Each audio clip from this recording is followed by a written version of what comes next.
అరే పైసలు వచ్చింది నిన్నే కదా, కనీసం 10 గంటలు కూడా ఉన్నిర్రా. అయినా అందులో ఏం మిగిలిందిరా? అదేంటి సార్ 10 లక్షలు మిగిలినాయి కదా? 9,50,000 ఏమిరా? ఓ 50 కొట్టు. సరే సార్. పూరి పూరి బావా, నీ లగ్గమప్పుడు ఒక కుక్కనిస్తామంటే ఎందుకు వద్దన్నావో నాకు ఇప్పుడు అర్థమైంది. ఏమో, ఎందుకంటే దాన్ని కూడా తిండి పెట్టాలి కదా. ఏందిరా అది? ఏది? ఓ ఎక్స్పోజింగ్ ఏంది? గుండు ఊసిపోయింది, దీన్ని కూడా ఎక్స్పోజింగ్ అంటారా? అదే జంతు. నువ్వు తిరిగే. గుండి ఊసిపోతే కుట్టుకొని తిరగాలి గాని ఇలా విప్పుకొని తిరగకూడదు, అర్థమైందా? పెన్ను ఏందే? నోరు మోయ్. ఓకే తిరగటు. సరే.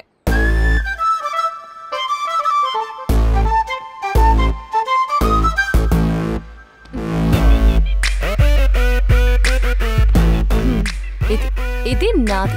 This property belongs to me. మీ అంటే ఇది నాది మాత్రమే, అర్థమైందా? మెయింటైన్ చేసుకో. పో.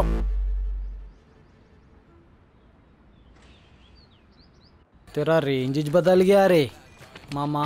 अरे दास ఆగురా. ఇప్పుడు సినిమాకి రాబే అవ్వ వీడొక సబ్బుగాడు. ఏందిరా గడ్డిచ్చిపల్లు లేరు, బంగారం తీసుకుపోయారు.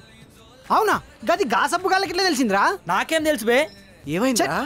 ఎప్పుడు ఇంతేనారా మన బతుకులు? అప్పటికి నీకు అశోక్ గానికి చెప్తానే ఉన్నా, నా మాట మీరు వినరు, పట్టించుకోరు. చేతికి అందింది నోటుకు అందకుండా చేస్తారా మీరు? ఏమైందే? లైఫ్ సెటిల్ అయిపోయేది. నువ్వు ఇట్రారా. వారం రోజులు కష్టపడి మైసమ్మ గుడి ఇంకా బంగారం సంగతి తెలుసుకుని వచ్చినావా?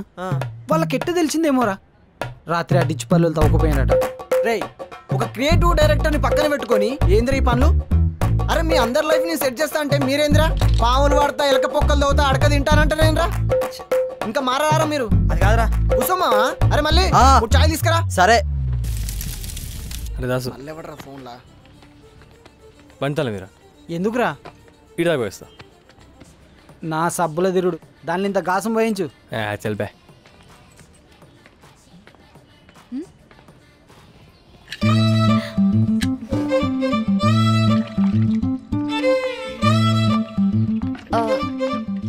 నానా, అమ్మా నేను కాలేజ్కి వరాలనా? మీ అమ్మకు పానం బాగాలేదు, ఇలా కాలేజీ పోవడం వద్దులే, గిరాకి కూడా ఉంటుంది, ఈయనే ఉండు బిడ్డ. సరే.